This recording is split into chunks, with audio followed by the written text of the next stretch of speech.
Well, devastating news overnight with the passing of the great Shane Warne. I'm here live with Paul Dennett. Paul, I heard your little tribute to Shane Warne that you recorded just after the news broke, but an incredible shock to the cricket community. Yeah, absolutely. Sorry Go about on, that. sorry. That's all right. Um, yeah, it was just indescribable. I couldn't believe it, and I'm still not kind of 100% across it, as I'm sure a lot of people aren't. So, yeah, it was a really horrific few hours. Actually, it took me about 4 hours to get to sleep. I couldn't stop just scrolling through social media, and yeah, it's a weird thing that someone who you've never met, and he's a sports star. I love sport, but that feeling of as though it's a family member. It's a horrific feeling. Yeah, I actually couldn't have probably recorded anything before now. It's been so upsetting hearing the news. I think in terms of just like the sort of cricketers, not just cricketers, but celebrities that we grew up following in Australia. He's one of the biggest losses, and you can only sort of just look at the reaction from all around the world. Warren was this massive superstar, and he's impacted so many people. It's just, this is, the Australian community is still trying to come to grips with it today. Yes, I agree with all that, and he's also just sort of the embodiment of life and energy. It's just you just I would never have thought in a million years that this could happen. Obviously, it could, but you just think of him as this energizer bunny that's going to be living life at 110% no matter what he's doing for year on year on year. So um, it's just, and I think it's not the main point, but cricket has lost its one of its main kind of one of its biggest assets. That every time Shane Warne did something, it made news in the cricket world and beyond. I mean, even that series he did a few years ago with Sachin Tendulkar of having a few matches in the United States, and it was kind of probably a money making exercise and whatever else, but it made the New York Times. And I remember distinctly the article where they said walking down one of the main streets of Manhattan with Sachin Tendulkar and Shane Warne is a strange experience because 19 out of 20 people ignore them and 1 out of 20 look at them as if it's the most amazing thing they've ever seen in their lives. And it's kind of like Shane Warne got cricket into the New York Times. Shane Warne, upon his death, it was the lead story in Scotland. It was the lead story on the Sun newspaper. 4 main articles on a newspaper that normally just deals in salacious nonsense and football and whatever else. It's cricket has lost its biggest sort of its most famous person, at least in the Western world.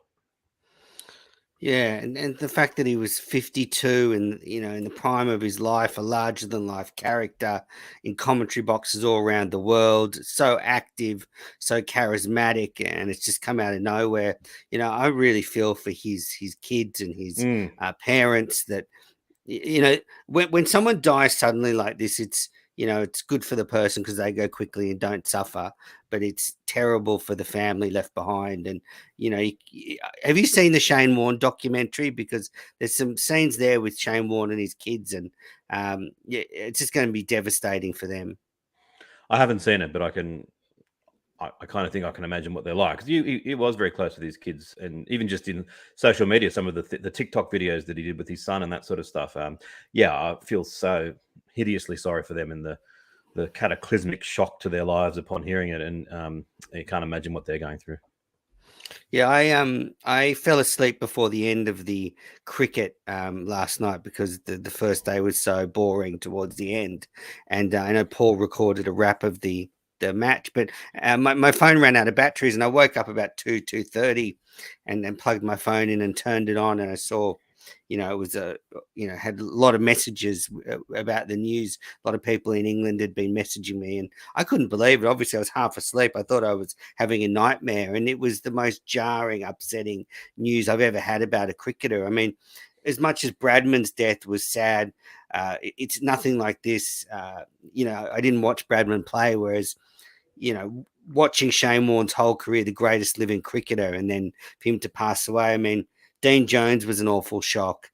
Rod Marsh this week, another huge loss. But Shane Warne's in a different stratosphere, and his impact on everybody. He's just the most compelling cricketer of our time. Yeah, absolutely. And of course, Bradman being 92, it's a very big difference between 92 and 52. And it's just, it's hard to comprehend because he always seems so vibrant, as I said. And I think it's a nice gesture that they are going to change the name of the Great Southern Stand to the Shane Warne Stand. I think that's an appropriate gesture. Some people said, why don't we do these things when people are alive? And I completely agree with that. But now that he is dead, I think that is a nice thing to have occurred. Yeah, and when I was yeah, agree. I think that's going to be a wonderful tribute to name the stand after him. I saw a lot of people going up to the statue outside the MCG today and paying tribute to him. I'm actually going to the SCG tonight for another event, so that's going to be a lot of beautiful memories of Warne there, which we'll maybe touch on soon. The reaction in the UK was startling. I mean, the news broke and it was the afternoon there, so. Unlike here where everyone was asleep. Mick Jagger tweeting, Ed Sheeran. Warren's, all the celebrities are, his reach and impact was so far and wide. It's incredible, what an effect he had. Yeah, and that's the thing that he was so much above everyone else in the Western world as a cricketer in terms of his fame. That was just stunning. The Sydney Morning Herald, the 8 top articles were all about Shane Warne. And it's not as though there's not much other news on at the moment. There's a war on, there's flooding, there's a pandemic. And for the 8 top articles in a non-sensationalist newspaper to be all about Shane Warne, I think says everything. And, I read an article about him shortly after having in the Seattle Times in Washington, in the United States. It's he's at that level. And, as I said, it felt almost like it was a death in the family, which is crazy, but that's just how it impacted. Yeah, it's heartbreaking. And I sort of want to try and maybe sum up some of the reactions that I've seen today from the different cricketers, and what is going to come through is the effect he had on the different generations. So Glenn Maxwell was interviewed on Triple M radio this morning, and he was in tears. He talked about when Warne actually brought Maxwell into the star side and talked about Warne's, big effect on his career and what a supporter he was. But Maxwell was very, very upset. And then, Alan Border was interviewed on Fox Sports this morning, and I have to say that was just heart wrenching because, Alan Border is all our captains growing up, and he was shattered. He was very close to Rod Marsh, who passed away on Friday, and then for later that day, effectively to lose another one of his great mates, Shane Warne. Just really felt for AB. You could tell he was struggling. He said he'd had a few whiskeys to try and settle the nerves, and that was a heart wrenching reaction. Any reactions you've seen? I like the one from Steve Waugh. Famously, since their retirement, Warne didn't really like Steve Waugh, and so I was interested to see what Steve Waugh was going to put out. And a really nice post. He's got a picture of Shane Warne and Steve Waugh holding the '99 World Cup at the balcony at Lord's, and he's just written, "So many memories and moments that will never be forgotten. It was a privilege and a pleasure to play alongside you. My thoughts and condolences are with the Warne family. R.I.P. Warnie." And I think that was a really nice, a nice gesture. Definitely. I just saw Michael Vaughan on Fox Sports, and he was tearful and reminiscing about the good times they've had recently, what a great host Warne was. And Warne was upset. Isha Girl was, in tears in studio talking about working with him. And then the other cricketers that have given their reactions in the media, there's still a huge amount of shock. Mark Taylor was another heart wrenching discussion. When he was talking about, when Warne came into the side, and just so many cricketers will be in shock and played with him. But I sort of, he's really good mates. I heard Gary Lyon on the radio, the former AFL player, who's good mates with him, saying how upset he was. It seemed like if you were one of Warne's mates, it was a real solid mateship. Absolutely. I'm sure that was the case. And also, just in terms of some wider, touching further afield from other sports, Ange Postecoglou, who's currently the manager of Celtic in Scotland, um, they're all over it. He said, "This is absolutely devastating news to lose Shane, particularly at such a relatively young age, and my heart goes out to his whole family. We've lost a brilliant man, a phenomenal guy with such personality, energy, and spirit. And of course, Australia has lost one of its true sporting icons. Indeed, I'm not sure Australia will ever find anyone quite like him again. For me, he was just one of the greatest and an absolute one of a kind." And he goes on, but it's kind of like Ange Postecoglou is famously a person who's football, football, football, nothing else. And he's over there in a foreign country where they're not really interested in cricket. Speaking like that, it sort of hits home just again how widely the loss is being felt. Mm. Yeah, Fox Sports also spoke to some of the players over in Pakistan. David Warner spoke about how that Warney was a great supporter, but also that would actually Warney would talk a lot of tactics with the players. And when you see the players warming up and the commentators are walking around, apparently Warney would often come up and it obviously wasn't Mitchell Stark he was going up to give tactical advice to, but he had his ones in the team and that he would chat to, and Warner said they often used to try Warney's tactics on the field. So, his imprint on the game is so big. And talking about Ange Postecoglou, I mean, I guess for those that didn't live through his career, maybe a bit younger. I mean, when Warne came on to bowl, the country stopped, and there's all these great moments that talk his 700th wicket, his hat trick, but literally when he would come on to bowl in the 15th match of a World Series game that didn't mean anything, you would still watch his 10 overs. Like, you couldn't look away. It's a good point, because I always had great affection for him and I always recognized what a wonderful cricketer he was. But you kind of have your favorites, and he was never in my, that 3 or 4 absolute favorites of mine. And yet, despite that, I felt exactly the same way. And sometimes when he would bowl, especially towards the end of his career, I'd say to myself, you should savor this, because you're not going to be seeing this all that much longer. And that slow walk in, and then the last couple of steps, and then the powerful spinning thrust of the shoulder, and the arc of the ball.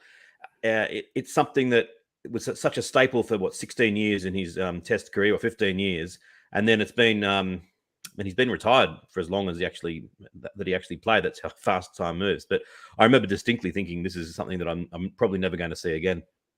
Yeah, it was magical. I mean, he lit up. It was just show-stopping stuff. The country was right behind him every ball, and and then the impact he had around the world. So Hampshire Cricket Club have named a stand after him. They already had named a stand, and I heard one of the directors of the Hampshire Cricket Club talking on English radio about the huge impact he had on that club, and how he turned it into a winning culture, and how much they loved him there. And then you read the Rajasthan Royals tribute to him about that Warney made their club in that first year by winning the IPL. I mean, everywhere Warne went, he just made such a huge impact. My wife sent me a tribute that Mia Friedman sent out. Mia Friedman, in the tribute, said she knows nothing about sport, but was sort of heartbroken at the news. And she's a famous Australian media personality. But that's the sort of reaction that you're getting in Australia. Magda Savansky, a famous Australian actor, again, not someone that I would have thought of as sending out a tribute for a cricketer, but there's from all walks of life.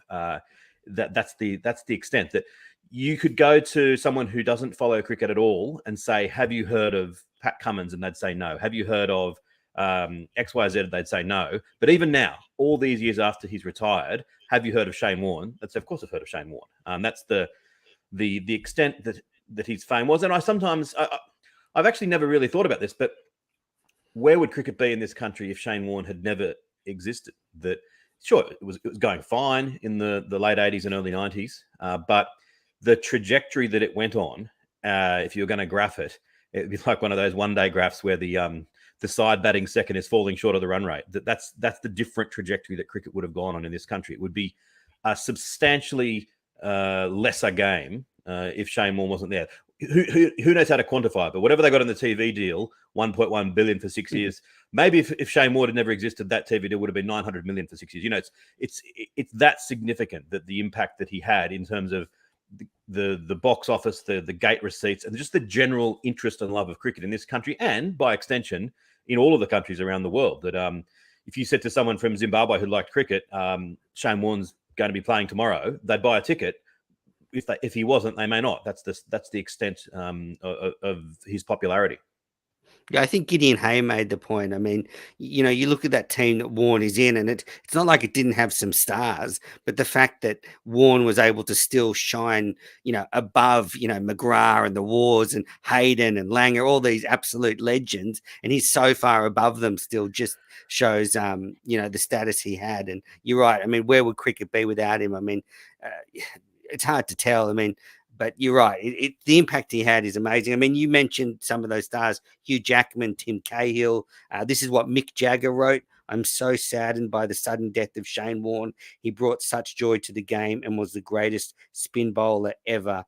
Yeah, this one is, I think, going to be a really hard one to deal with. For the shock will take a while to sink in, but I know that they've offered his family a state funeral, and you know, they're going to rename the stand. I think there'll be tributes all around the world to Warne.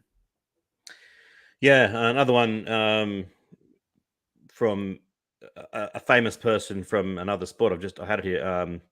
And Gary Lineker saying, terribly sad and shocked to hear the news that Shane Warne has died, the greatest spin bowler of all time. Can't quite believe it. R.I.P. Shane. And for Australians who don't follow soccer or football, Gary Lineker is obviously one of the all-time greats of English football and the most famous media personality that they have over there now as well. So it's the sort of thing that he, and like Piers Morgan as well, who has a massive following in the United States, it's bringing it to a wider audience because of the profile that these people have. My friend Mikey in Dublin, who is, you know, we've been friends for years, and one of the first things he said to me was, I hate cricket so much. And I've tried to get him into the game, and with some level of success, but even he out of the blue messaged me saying, you know, it's all over the news here in Ireland, the death of Shane Warne. And I don't think Mikey had quite appreciated just how big Shane Warne was, but he's kind of saying, you know, it's he's effectively Pele or Maradona on the international stage from what I can see. So I think he's realised now just how massive a personality Shane Warne was. So such a huge personality, and just you know, it's been watching all the reactions and listening to the radio. Ian Healy, Adam Gilchrist. It's, you know, everyone says the same things about him, that he was phenomenal to play with. You know, even if he didn't really like you or whatever, it didn't matter. He still went out there and he was a phenomenal teammate, and he was great to play with. And, you know, that's a real testament to him, that, you know, all the troubles he had off the field and everything, he was still just this incredible competitor under all circumstances. You could see how that would be, that it wasn't the greatest forum for it, but I watched a little bit of when he was on I'm a Celebrity, Get Me Out of Here, and when, even in those things where they're eating spiders and whatever else, you could see that. And just to what you said, there was a couple of people there, I can't remember who they were, that they weren't really getting along well, but Warnie was influential in getting them to achieve more than they might have had in terms of consumption of spiders, which is not but I can see exactly what you mean. The other thing that my friends experienced, I had several friends saying that, you know, they couldn't get to sleep. You know, one of friends said, I was about to go to sleep, but this just rocked me. And he's currently living in Singapore. That's something that I found. I know Jaleesa found that. You found that as well when you woke up. That I've got other friends as well that just didn't feel like sleeping after the news. Oh yeah, I mean, I was a mess. I was very teary. I mean, it's such a huge loss. Someone that you've idolized. I mean, I think maybe we should get into some of our favorite memories of him now. Yep. Maybe we'll trade him one for one. So I'll start with my memory, and that was his first Test match at the SCG. I remember being there and watching the tubby long head bowler walk out there, and I remember his first Test wicket. But I remember the story that Warne says about, you know, Jeff Marsh and David Boone taking him in a case of beer up to a spot near the SCG and sitting down and having a drink, and Marsh and Booney telling Warney what it was like to play Test cricket for Australia. And I think whatever you say, as I said, Warney was just a consummate Australian cricketer, and he got educated by some really hard-nosed Australians. And that first Test match, you had no idea what you were going to get afterwards. I remember one of those balls that Shastri square cut him for 4, and it did turn. I remember Ian Chappell saying, "There's a turn there for Shane Warne, but it's slow turn." I think probably it was partially that it was a pretty ordinary pitch for spin bowling. That was a very slow pitch that day at the SCG. One of the memories I like is one that I didn't appreciate at the time, but I've heard Shane Warne talk about it since, was that moment where Australia was in Sri Lanka in 1992. Warne had done nothing and was kind of thinking, what am I even doing here? And Sri Lanka were moving towards a victory, and they needed about, I think, 4 wickets, Australia, maybe 3 wickets. Greg Matthews was bowling from one end. Sri Lanka needed about 20 or 30 to win. And I've subsequently, someone actually put the entire unedited television coverage from Sri Lanka up a couple of years ago. I watched the whole thing one afternoon. I don't know why. But it was just compelling, because they've thrown the ball to this blonde-haired nobody. And I think he thought Alan Border was making a mistake. But Border said, no, it's turning. I think you can do something. And he took, I think, 3 wickets. Australia won the Test match, and from nowhere. And I think that was the moment that he first thought, oh, actually, maybe I have got a chance of succeeding at this game. And for a guy that was forever more known for just extraordinary self-confidence, it's kind of touching that he needed that to realize that he wasn't totally out of his depth at that level. Yeah, I remember that game, and I remember that it wasn't on television here, so it was another one of those instances, Paul, where I think I was scratching around for half hour radio updates to see what was going on. And in the first innings, Sri Lanka made over 500, I think, and Warney got some taps. So it really was, I wouldn't say last roll of the dice stuff, but he struggled up until that point in Test cricket. So I guess my next memory is the 1993-94 Test against South Africa at the SCG, where Shane Warne took 12 wickets. And interestingly, it's a Test match Australia lost by a few runs. It's that famous match where Damien Martin hit one to cover with a few runs needed. I shouldn't single out Marto because there was a lot more other batters that got out, but that's my memory because I was there that day. But that Test match was Warne at his best, the way he was terrorizing the South African batters. He took 7 in the first innings and 5 in the second. That was when he had Cullinan on a string. He was, bowling. His flipper was at its best then, and watching him bowl was just magic. It was like you just couldn't take your eyes off it. Jonty Rhodes played an amazing innings in that game against Warne at his best. But yeah, that to me was just Warne, as I said, with his flipper going at his best. I'll echo that one, because that one, I was there the first day, desperate for Australia to bat. I just wanted to see the Aussies bat. And when we were sent in, I was like, oh, gosh. But the thing that was kind of interesting was back then, one-day cricket had been king for 15 years.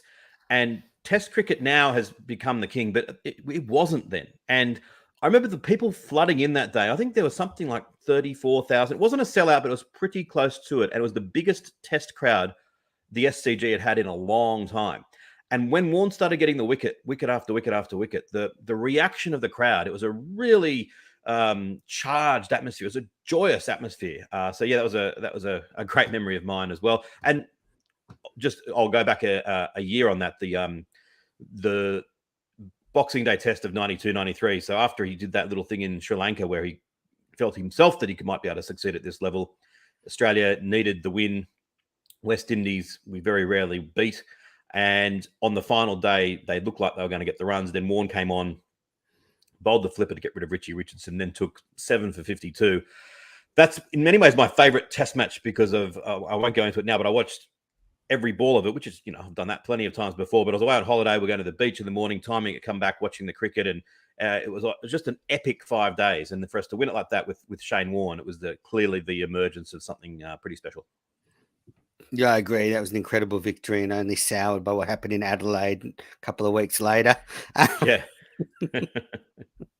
My next memory is so I think it would have been 96-97. The West Indies came out to Australia and we beat them 3-2, I think, in the end. Yep. And and this was still when the West Indies, well, they were a good side still. And I Yeah, remember for it was sure. the SCG Test, Australia's striving for victory on the last day, and Shivnarine Chanderpaul was batting pretty well actually, and then Warne bowled a ball that spun from outside the left-handers off stump. I mean, it was almost off the pitch, and then Yeah. spun back and crashed into the stumps. It was just a phenomenal ball to witness in person. I think it's probably the one ball that rivals the Gatting ball. I mean, the Gatting ball was on day one, so this is on day 5 when the pitch was really doing something. But it spun. I don't know how far it spun, but I'd love if they could retrospectively apply the Hawkeye to how much that spun. It was basically at right angles. The Gatting ball kind of has been done to death, I think, but it's there. The other memory from those early years is that the hat trick that he took at the MCG in 94-95 when David Boone flew across and took it. That was a special moment as well because of the Tony Gregg commentary, and it was almost like the anointing of the king that he'd gone to England and done so well. Then in the next Ashes series, getting that hat trick at the MCG. At the time and for years afterwards, they'd replay. I think I probably knew the commentary off by heart. I haven't seen it for a while, but that was a pretty special moment as well. Yeah, and one thing that a couple of people have mentioned in the reactions that I've been watching, and I think is really worth pointing out, is Warne. He was a rebel. He did things his own way, but he was very polite. He was very dedicated, and when he came into the Australian side as the young superstar, there was an old guard, and despite the fact that Warne did things differently, they still loved him because he was, still a great bloke. He was still very respectful. He might have been out all night, whatever, but AB, the management, Bob Simpson, they all loved him. He was because he was a larrikin, but those parents did a great job with him because he could have got ahead of himself with all the fame, and really, from all reports, he didn't. I think that he has that. He had that confidence and charisma, but it was. I think if you get told for 25 years that you're the best, I think to some degree he bought into it eventually, but he still had that grounding of, probably a mixture of modesty and arrogance that probably all sporting stars need. Another for me, just briefly, was that final ball, 95-96. Dad and I were at the game. We're sitting in the Bradman stand at the time against Pakistan, and it was the most boring last session of play you could possibly imagine. There's no runs being scored. We just sat there in silence for 2 hours watching. It was intriguing enough. And then Shane Warne famously has the chat with Ian Healy before the last ball that he bowled to Bassett Ali, and came around and bowled him around his legs. And it was kind of like it was a reward for everyone in the ground who'd stayed through and endured the Pakistani batting, and it electrified the afternoon. It was something that only Shane Warne was going to do, that sort of thing, and it was a great memory as well. Yeah, I remember that well. Another one for me is Shane Warne at the SCG against South Africa again, but this time later in the 90s. I'm not exactly sure of the year that 97-8. Yes, and it had been you'll be surprised to hear this, but it had been a rainy day at the SCG, so play had been stop start, and a lot of people had gone home. But like Paul, I'm a nut, so I didn't go anywhere, and I remember being sort of. And actually, they were a bit more liberal back then. Like, it was pretty wet, and they kept playing towards the end of that day. But I remember Warne getting his 300th Test wicket bowling Jacques Kallis towards the end of the day of that Test match. Brilliant stuff.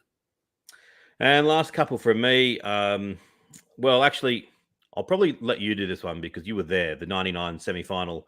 Unless you want me to do it, or you want to do that one? Oh, we can do it together. Well, from sitting at home on my couch in Sydney, so South Africa Australia got limped to 214 or whatever it was. South Africa came out of the blocks just blasting, and that's what actually Dad actually went to bed because the game was over. And then Warne came on, and he just started bowling Gatting balls, and he got that first wicket, and then he got another wicket. Although incredibly, it spun so much, it spun straight to first slip, and I think it was Hansi Cronje, wasn't it, that he never actually touched the ball. But because only Warne could make a ball bowl and go straight to first slip with no bat involved at all. It's just that's the sort of leg spinning bowl. So he didn't nick it, but that's because he wasn't good enough to nick it. I had to get Dad back down, and then we watched obviously what became probably until the most recent World Cup final, the greatest ever World Cup game of all time when Australia got the tie. And it was after Warne had been dropped by Steve Waugh in the '99 tour of the West Indies. He'd been talking about retirement and everything else. It was a real celebration, and that joy when he got that first wicket, that guttural, like he was kind of and just screeching and primal scream was a special moment. Yeah, absolutely. I mean, being there, it was incredible. And you're right. Before he came onto bowl, it looked like Australia was gone. I guess my memory of that is, you talk about the way sort of Warren would enter a room and it would all stop. The game before in the Super Sixes, Australia had beaten South Africa in a really tight game. It was the game Waugh scored his famous 100 odd not outs, and I was in the team hotel for the celebrations after, and the Australian team was there, and in walked Shane Warne, and the room stopped, and he had these kind of like Velcro kind of fluoro pants on. I mean, it was peak Hollywood Warne, and yeah, it just it just when he walked in a room, everybody the room changed, and yeah, it didn't disappoint that night. I mean, the Hollywood pants, he was just he was everything you can imagine. Yeah, next memory, I guess, you know, is sort of what happened when he retired. I just remember that especially the IPL win. I mean, if you're launching a tournament in India, it's Warren takes this young team that no one picked to win, and he took them to the IPL title, and that set up the IPL. It sealed his greatness. I mean, it just showed that he had all the captaincy qualities that we never saw him display doing it for Australia.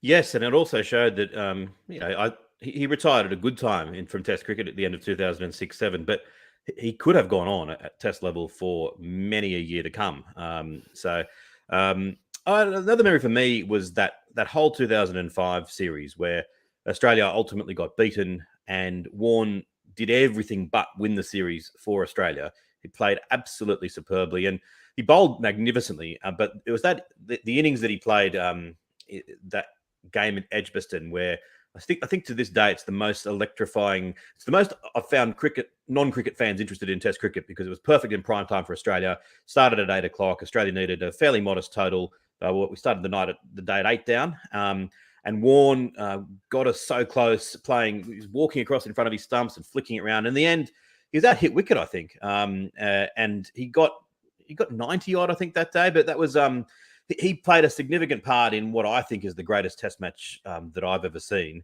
and the Test match, as I said, that got more people who weren't normally interested in cricket watching cricket than ever before. So that was a special memory. The whole 2005 Ashes, the greatest series ever, and he played a huge role in it. Yeah, I was obsessed with him getting a Test 100 for years. So when he got out for 99 against the Kiwis at the Wacker, again, that was in prime time because it was a Wacker Test match. Another great war moment. I mean, we could talk about Warne great performances for hours. I mean, he brought so much joy, so much inspiration. I hear from so many people that weren't massive cricket fans, but they'd watch Warne play, and he was just such a magnetic character. And then sort of in retirement, even as a commentator, we've talked about him a lot on this podcast, but he was he was someone who would polarize people. He would generate discussion. He was a deep thinker about cricket, and whether you agreed with him or not, he gave you interesting things to talk about. I mean, he was just a larger than life character. I mean, my last memory, was sharing a lift with him a few weeks ago at the SCG. It was me, Howie, Michael Vaughan, and Shane Warne. I don't know how I got in that lift. Obviously, there was no security around, but I got in, and we were just going up a couple of floors, and Warnie was laughing about how the Aussie crowd had been giving it to him. They were probably just singing funny songs, and probably getting stuck into him about the whole Stark stuff. But he was having a laugh about it, and he was just in such good spirits, and just such a sad loss. I mean, a cricketer that has had such an impact on my love of the game, like so many other people, and just can't believe he's gone.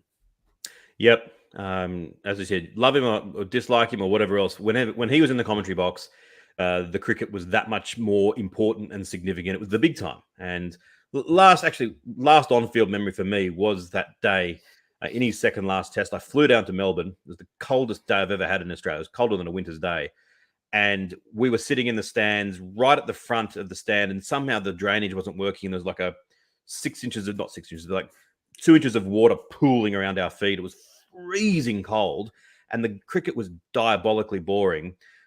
There was 90,000 in. Warne got thrown the ball. Couple of minutes in, he clean bowls Andrew Strauss for his 700th wicket, and instantly the whole trip was worthwhile because the roar of the crowd, nothing can beat a truly enormous magnitude of the roar of the crowd, and the 90,000 roar as Warne took his wicket made the entire trip worthwhile and a memory that I'll never forget. And that's kind of symbolic of him, that he elevated cricket to a level much more than just a small time sport. It was the big time when Shane Warne was involved. Yeah, I heard Mark Taylor talking about how Bill Lawry had been slated to call the 700th wicket. So he started that day and he did an hour and a half stint waiting for the 700th wicket. But then he'd been invited to the MCC lunch and he had to leave half an hour before the break, I think. And Mark Taylor came in and took over from Bill and then got to call the wicket. So, yeah, Taylor's good fortune there. Yeah. So look, I guess I just want to finish again by just, I got a call once that my dad had died, like Warren's kids have got that call, and I just feel desperately sorry for his kids, his parents. It's a really shocking time. We all loved Warney. We're all huge fans, but what his family's going through at the moment be heartbreaking. So just from sending my love to all of them, and I hope in good time we get to celebrate his wonderful life. But at the moment, it's still so sad and so shocking. Yep, definitely agree 100%. Echo everything you just said. Alrighty, well, we're going to sign off from our tribute to Shane Warne. Thanks everybody for watching and listening. And look, I don't know what we'll be doing. I'm not feeling like talking about the tests at the moment. So look, just keep an eye on your podcast feeds.